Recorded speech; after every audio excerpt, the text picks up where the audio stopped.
All right, as you listen to the testimony of Maria Rensel on May the 31st of 2012 in Anchorage, Alaska, in the Schaeffer Cox trial, I want you to keep in mind that as Miss Yvonne Lamoureux continues to bring up the fact that Schaeffer pled guilty to a domestic abuse charge, that Schaeffer addresses that in his post-arrest interview with FBI Special Agent Richard Sutherland, as well as Sergeant Trooper Scott Johnson. Schaeffer says that he pled guilty to the domestic abuse charge simply because they were threatening to take away his children. And he goes back to a biblical reference and he says that while a good name is better than precious stones, it is, the security and safety and the custody of your children is even more valuable than a precious name. So while it may be true that Schaeffer Cox pled guilty to domestic abuse, there was no signs that any domestic abuse ever occurred. As a matter of fact, when Schaeffer Cox wrote to me about this incident, he says that the police came out and took pictures of Marty and to show that there were no signs of a fight. Marty and Schaeffer actually appear a short time later on stage and address the incident in front of a crowd. So Marty is not the one who initiated the domestic abuse charges. It was Marty's mother, which is Schaeffer's mother-in-law.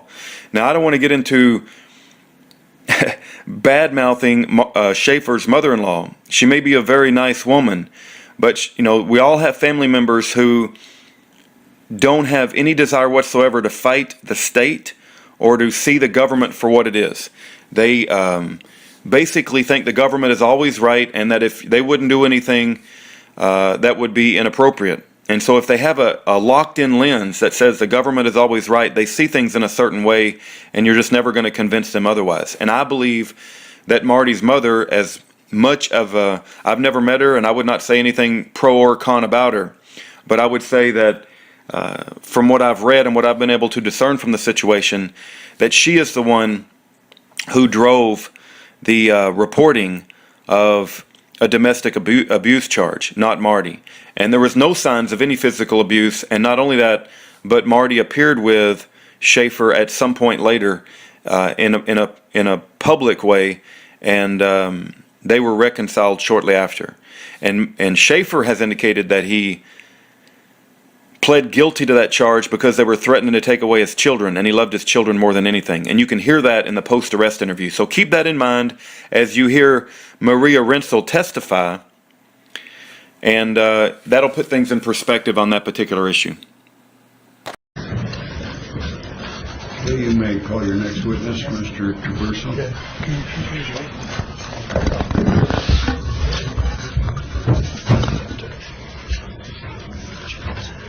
If you'll come up and just stand in the witness box, please.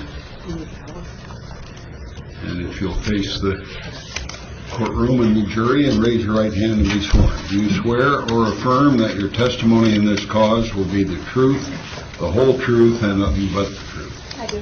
Thank you. Please be seated.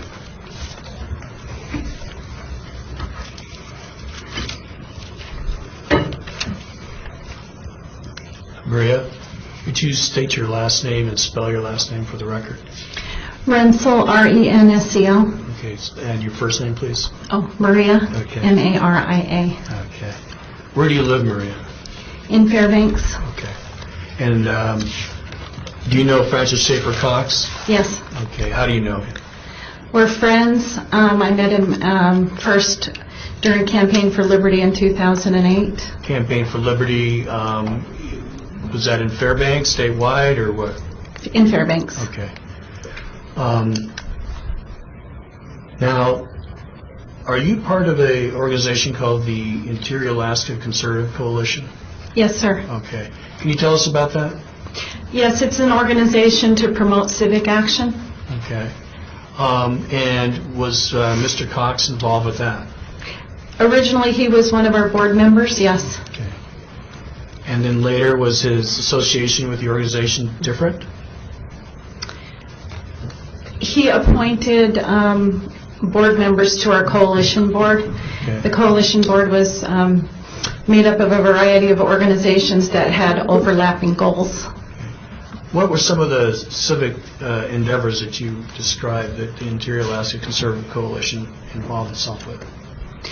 We were involved in helping to organize lots of different efforts, as I say, of our coalition members. One of the other members besides Schaeffer's organization was the Interior Right to Life. During that, or their organization used the coalition to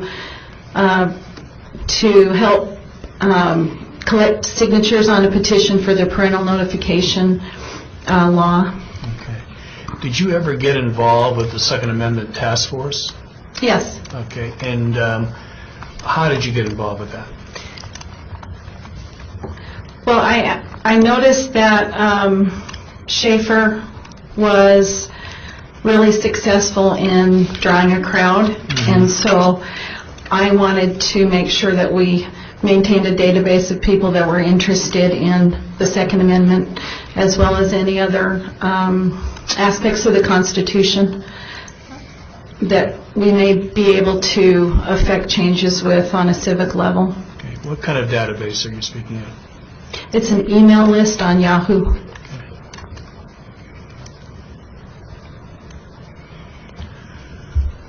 At some point, did you engage with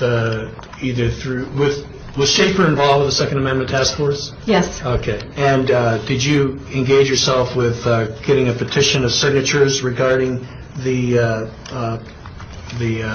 goals of the Second Amendment Task Force? Yes, I helped Schaeffer in any way that I could whenever he had a meeting.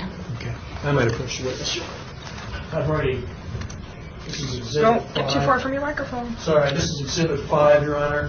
I've already presented it to counsel. I got this today, and so there's not enough copies today. But these are petitions of presented. Can the record please reflect that this is Cox's Exhibit 5 and not Government Exhibit 5?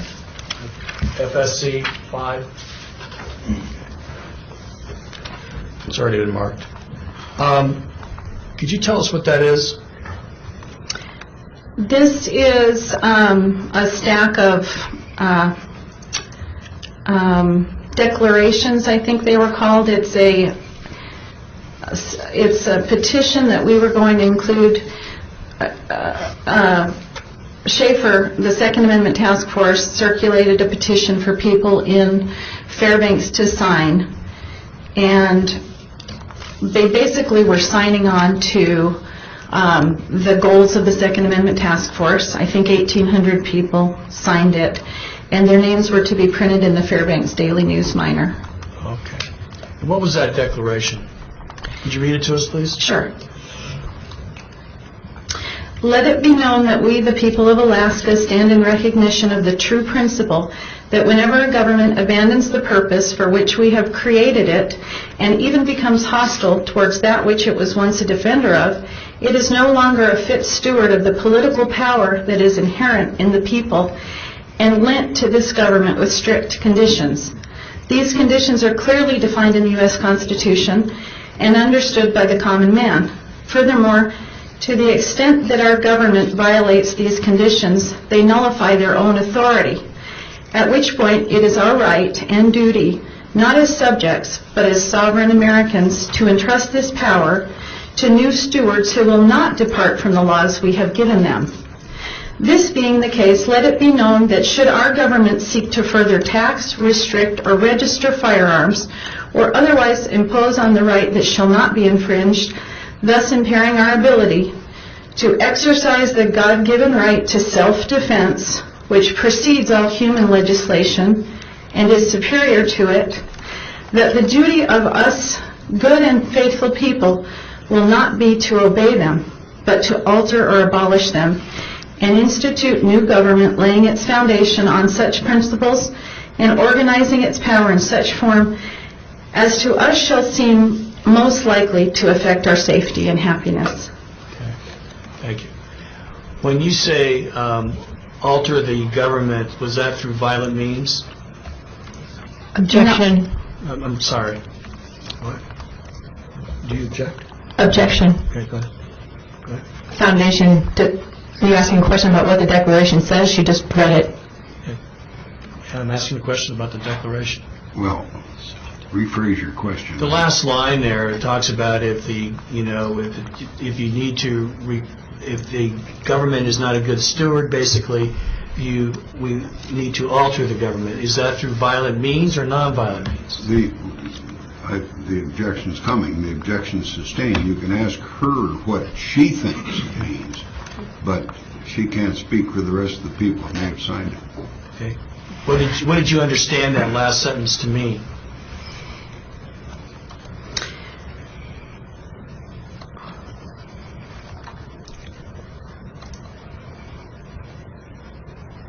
I would say each person who signed this most likely made an interpretation themselves. But I'm asking mine, just for your interpretation. sure, mine would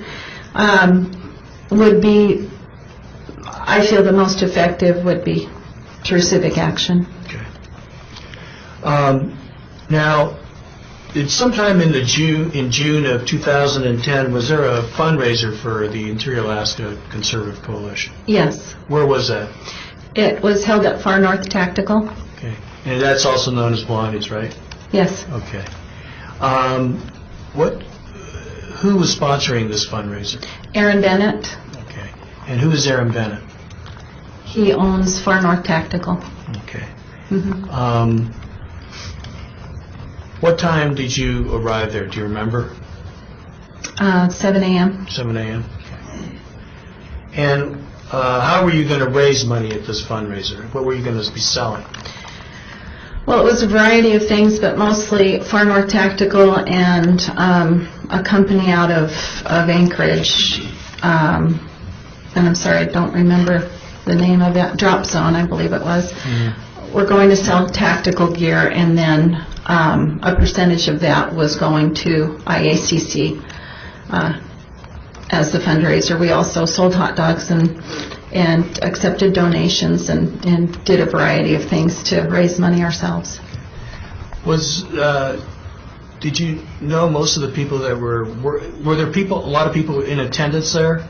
Mm-hmm. There were quite a few. Okay. Did you see a man? Do you know a man named Bill Fulton? Yes. Mm-hmm. Okay. Was he there? Yes, he was. Okay. Was there anything that drew your attention about Mr. Fulton? The first thing that drew my attention was that he had a helper he called Jesus, and he was walking around and he was extremely offensive to everyone. He was really loud and obnoxious, and if for some reason he was stomping around and angry. Who was stomping around, Jesus or Bill Fulton? Bill Fulton. Okay. Did Schaeffer's name ever come up? It came up throughout the day, many, many times. In what way? Bill Fulton and several of the Bennett brothers and their friends had mentioned Schaeffer. Objection, hearsay. Well, I don't know if this calls for hearsay or not. What's the question? I was asking about that Schaeffer's name came up, and she was just trying to describe it. Well, that's a little too broad a question, I'm afraid. Did you have when you were there? Did anything cause you alarm with regard to Mr. Fulton? Yes, he was talking about Schaeffer Objection. Cox as... Wait a minute.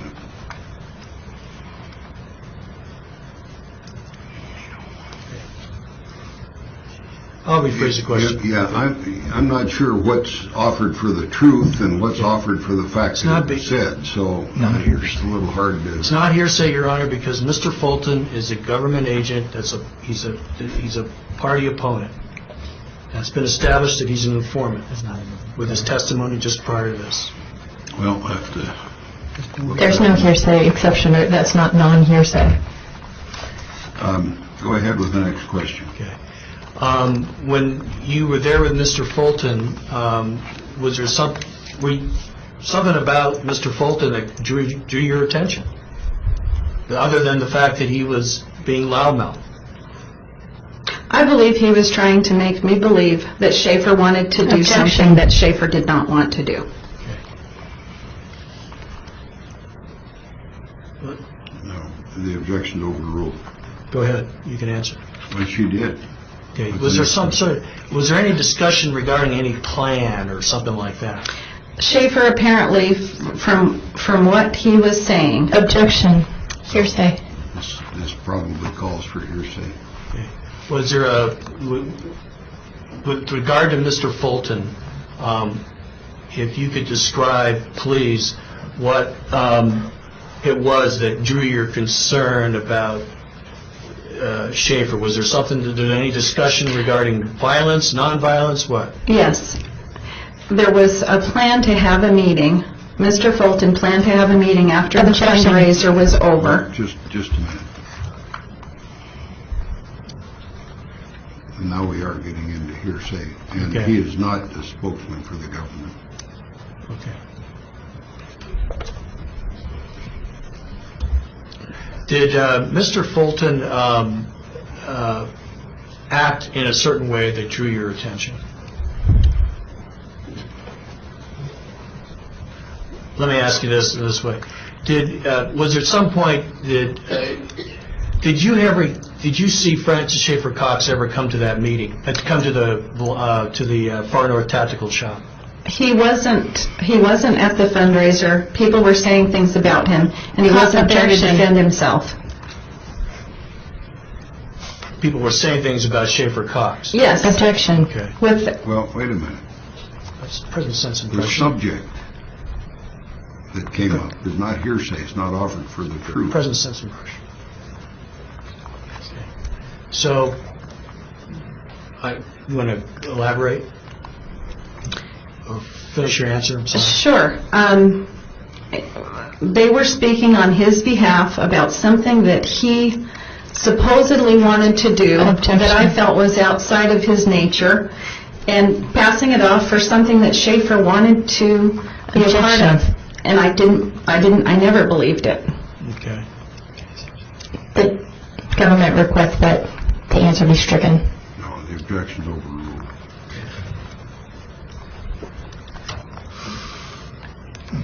What was it that Schaeffer apparently wanted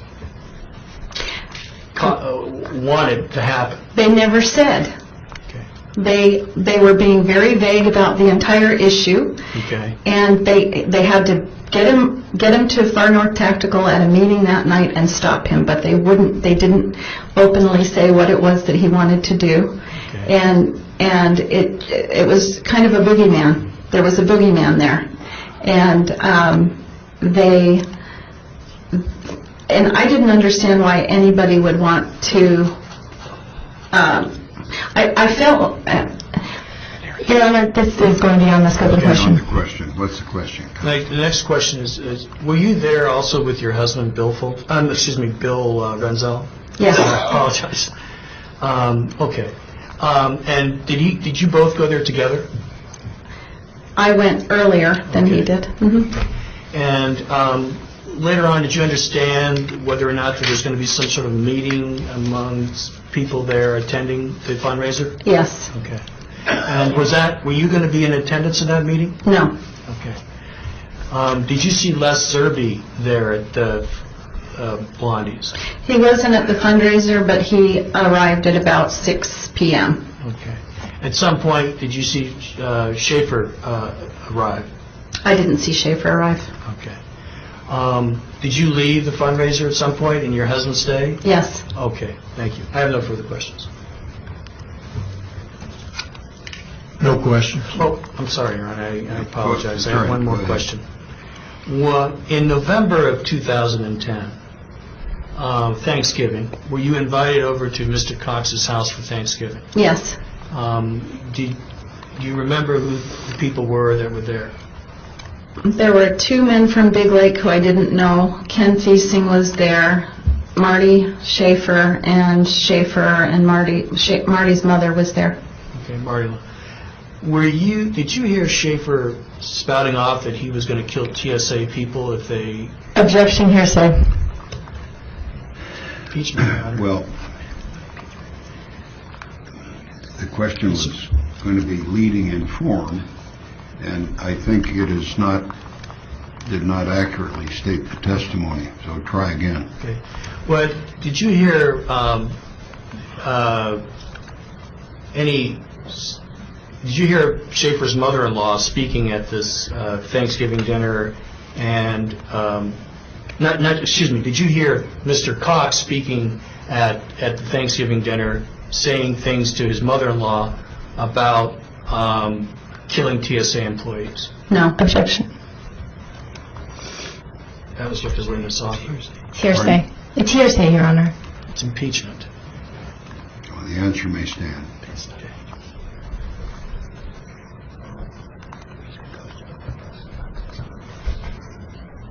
He's impeaching himself.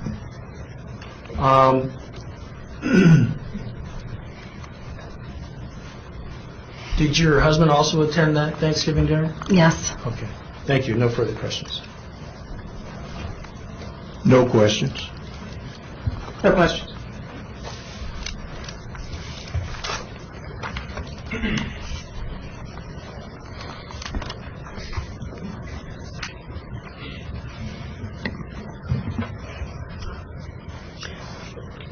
Good afternoon. We've never met before, have we? No. You've never talked to anyone from the government about this case, have you? No.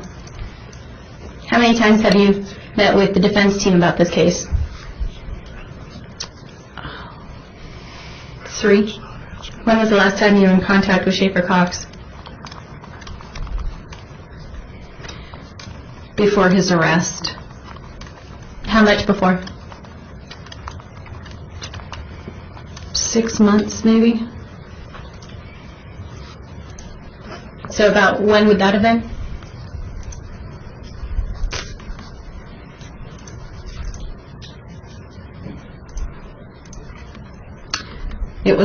It was probably at that Thanksgiving dinner was probably the last time.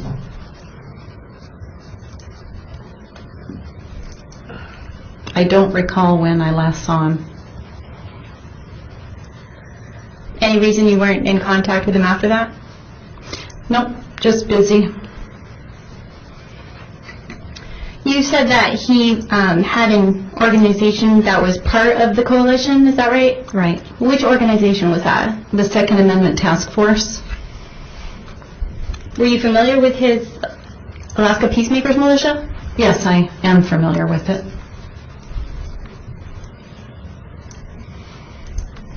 You said that your organization has an email list on Yahoo, is that right? Yes. And is that something that's available to the public? No, ma'am. Like if I wanted to sign up for that email list, could I do that? Yes, you could.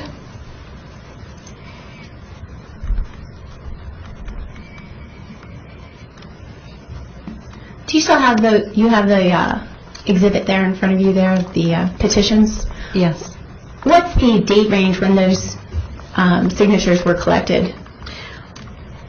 It was throughout 2009, and I don't recall the first meeting, the date of the first meeting of the Second Amendment Task Force where these were available, but it happened at Friends Church sometime, I believe it was in 2009.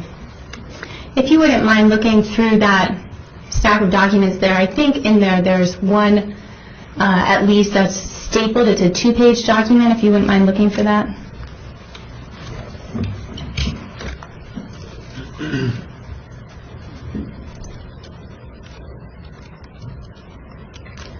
And do you know, well, you signed that petition, is that right? I did sign it. And your husband too? Yes. And Schaeffer Cox? I don't know if Schaeffer did. I would assume he did. Did Les Servey sign it? Yes. What about Lonnie Vernon? Most likely. And Coleman Burney? Yes. You have the 2 pages there that are stapled together? Yes, I do. On the second page there's a number of items listed, and unfortunately that's the only copy, so I don't have it in front of me. But there's some numbers listed. Do you see that there? Yes. And what are those items? Would you like me to read them? Or do you know what they are? Have you seen them before? Are they goals? They're goals of the Second Amendment Task Force, right? They're directions by the Second Amendment Task Force?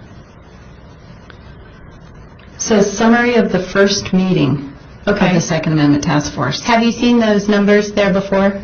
The items that are listed there? Not that I recall, no. What's the one that says, it says something about convicting for a firearms offense? Do our moral duty as a juror and not convict a firearms offense. And then there are names below that. Mm-hmm. What are those names? Karen Vernon, Lonnie Vernon, Scott Burnett, Francine Burnett, Misty Lawrence, Gabrielle Christman, Dwayne Taylor. Do you know who the members of the Alaska Peacemakers Militia were? No, ma'am, I don't. Was your husband a member? No, ma'am, he was not. He never went to any of the trainings? He went to one training. And then what happened?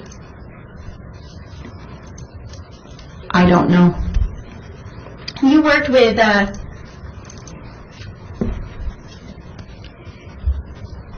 item that you just read right there about not convicting on a firearms offense, is that something that you agree with?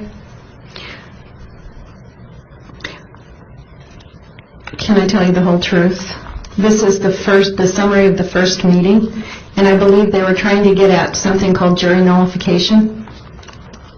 I'm just asking if that line right there, not convicting on a firearms offense, is that something that you agree with?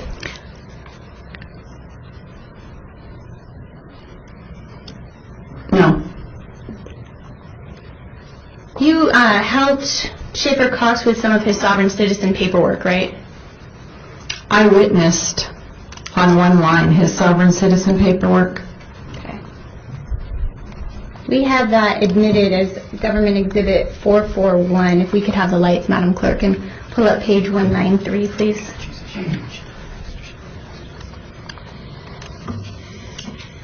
Put it up on the big screen, please.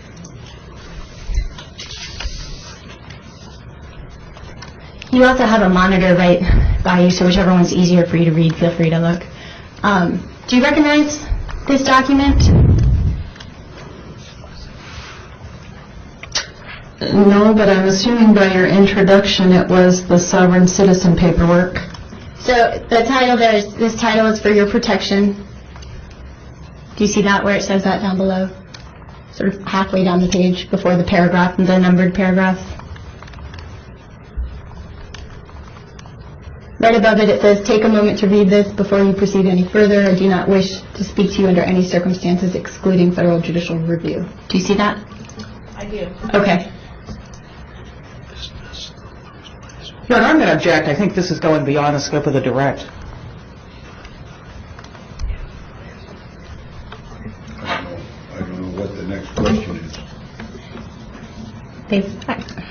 Her relationship with Schaeffer Cox is relevant to her testimony. What's the next question? Can we go to page 195, please?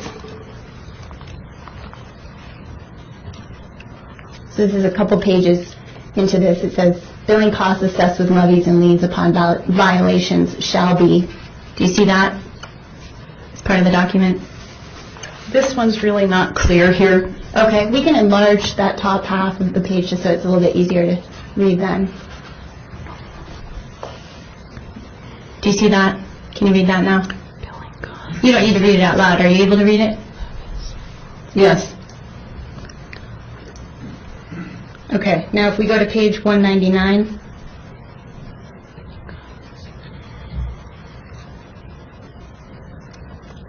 Let's expand the top half of the page, please.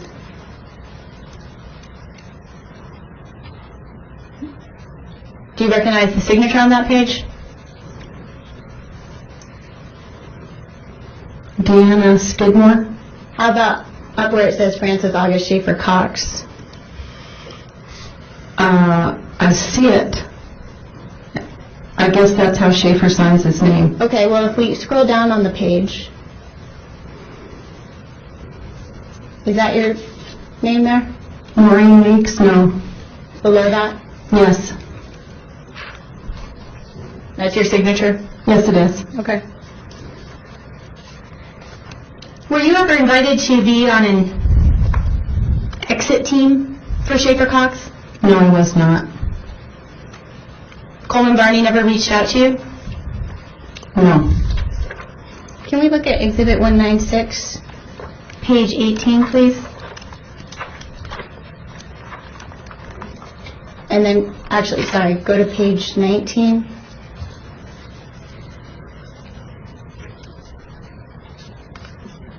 There's a name that's Marie Renzel there, with a check mark next to it and a star. Is that your phone number? That is, yes. Did Coleman Barney ever reach out to you? Do you mean, did Coleman Barney ever call me? Yes, he did. But not about an exit team? I don't know what an exit team is. What did he call you about? He called me various times about things going on with IACC. Like what?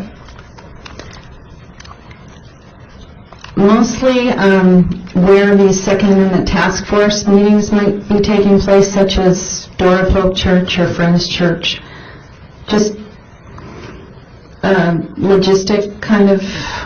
Because he was helping coordinate them?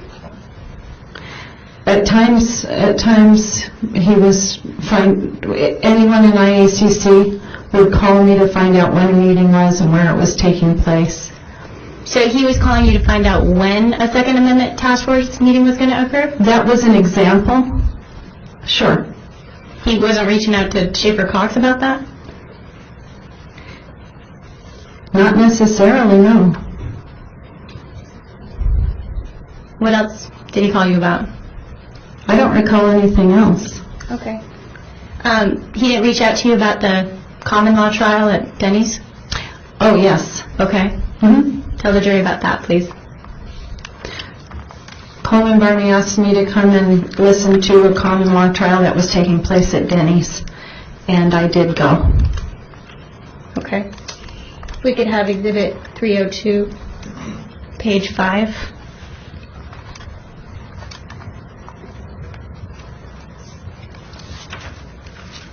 Do you see your name on there? I must have the wrong page. If we could go to the page before, please.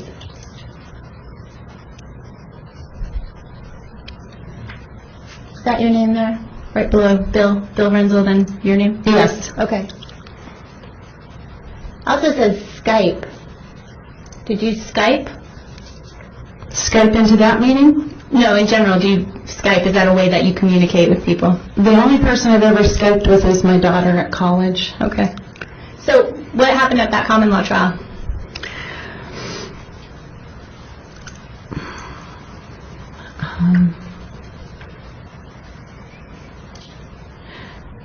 We reviewed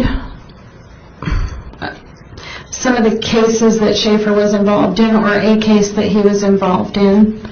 There were witnesses from around the state. There was someone that telephoned in by phone from another state. I think it was the common law judge.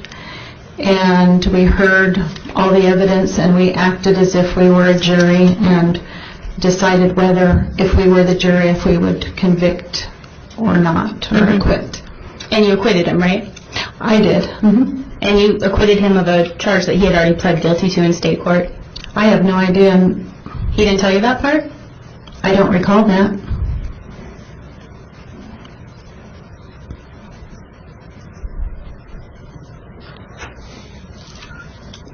Did you know that he had already pled guilty to the crime?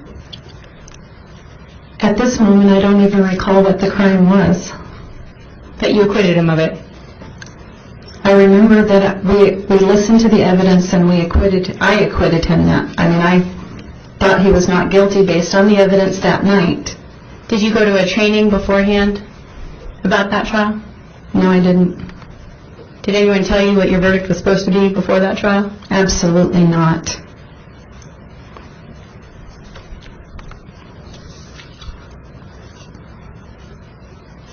Did somebody swear in the witnesses at that trial?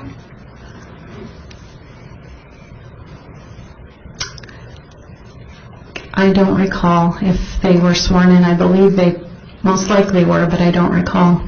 Was it Schaeffer who swore them in? It may have been, but I don't recall. The defendants were in the witnesses at his trial. So, I'm sorry, I don't recall.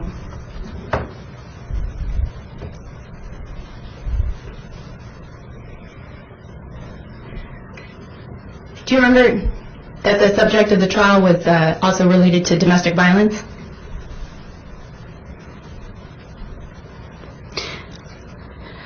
What I do know is that there were a few things that happened that summer. There was a trip down to Anchorage. There was the Department of Child Services was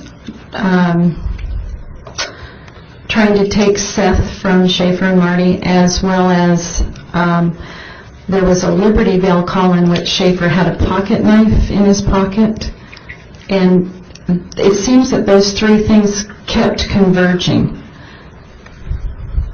Was this coming from Schaeffer Cox? How do you know this information?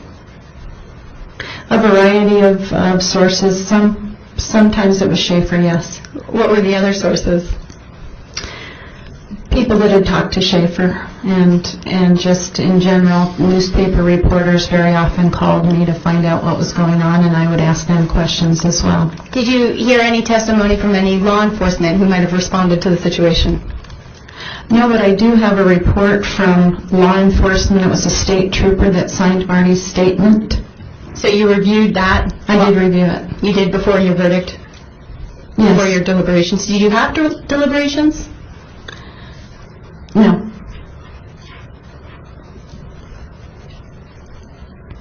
Did Marty testify? I don't believe so. She was on the phone, but I don't believe she did testify.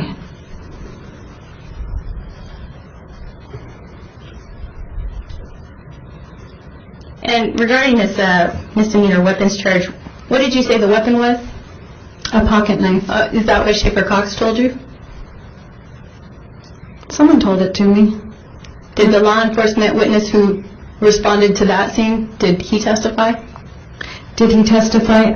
I think he may have been invited to be at court but didn't choose to show up, so at that common law court. You're saying the court at Denny's? Yes.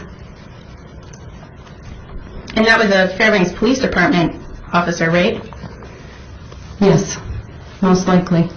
So whose side of the story did you hear regarding that misdemeanor weapons charge? Again, I heard from newspaper reporters, I heard from various people around town, and I heard from Schaeffer. So the evidence at the trial at Denny's was based on newspapers?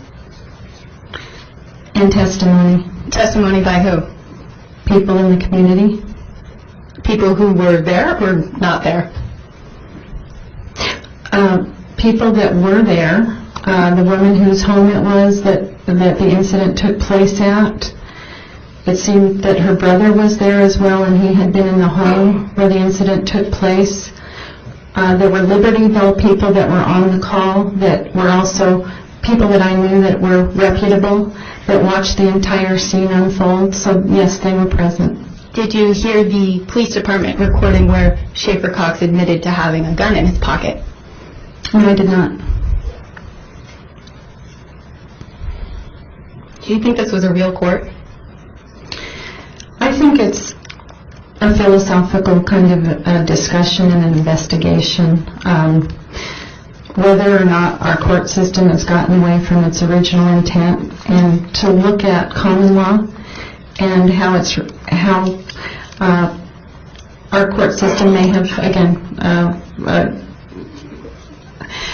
how it's changed since our founders' intent and since the originations. I know that in Fairbanks, for example, when we go in for jury duty, the very first question that's asked of us, if we're a jury rights activist, we're kicked out of the courtroom immediately. So jury nullification is absolutely not allowed. And philosophically, I would like to know really the difference between this court system that we have, the justice system we have, our legal system, and how that varies from our founders' original intent. Did you ever go to any of Schaeffer Cox's real state court hearings?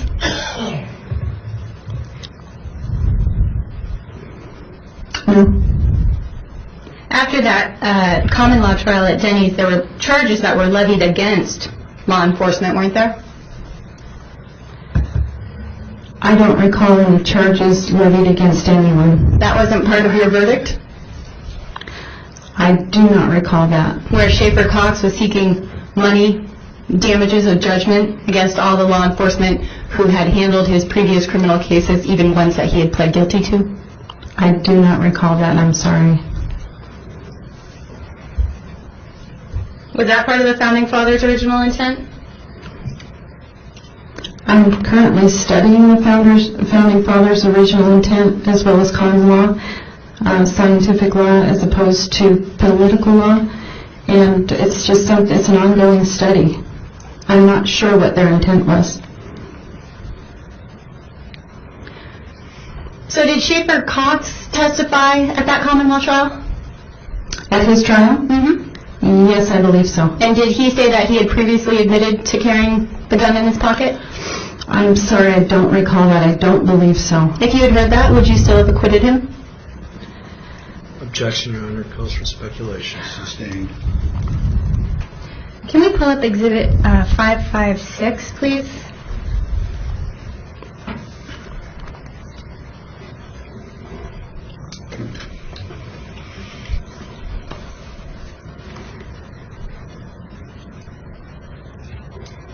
There, and show it on the big screen, please.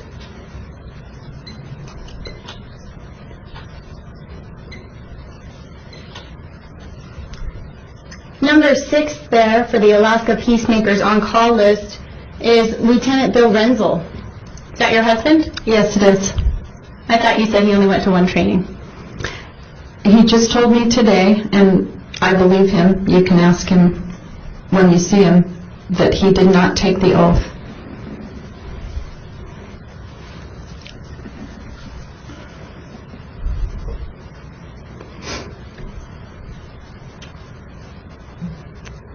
Back in, if we could have the lights on, clerk. Going back to June of 2010, when you were in, at the Far North Tactical fundraiser for IACC. You were there, right? Yes.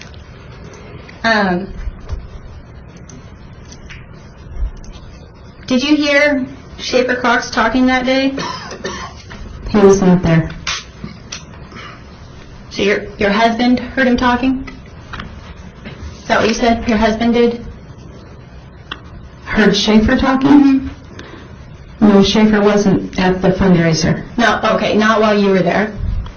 Right. Okay, And and in fact, the fundraiser ended at about 5 o'clock, and that's the end of the IACC fundraiser, and then anything else that happened that evening was a meeting that was completely separate from IACC.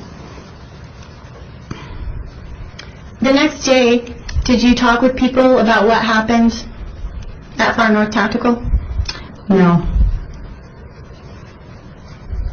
You didn't tell anyone that Schaeffer Cox had a plan to get a warrant and pick up some judges and try and hang them? I don't recall that. You don't recall telling anybody that? No. So if someone were to come in here and testify, you just don't recall that? No, I don't recall that.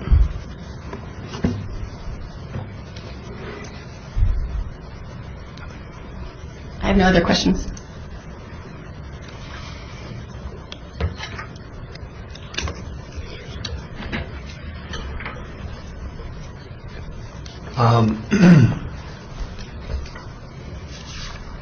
Do you know somebody by the name of Lorna Marsh? No? Not familiar. All right. I have no further questions. Thank you.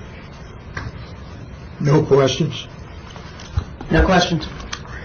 Thank you, Ms. Retzel. You may be excused. Okay. Thank you. Move for admission of the FSC 5, Your Honor.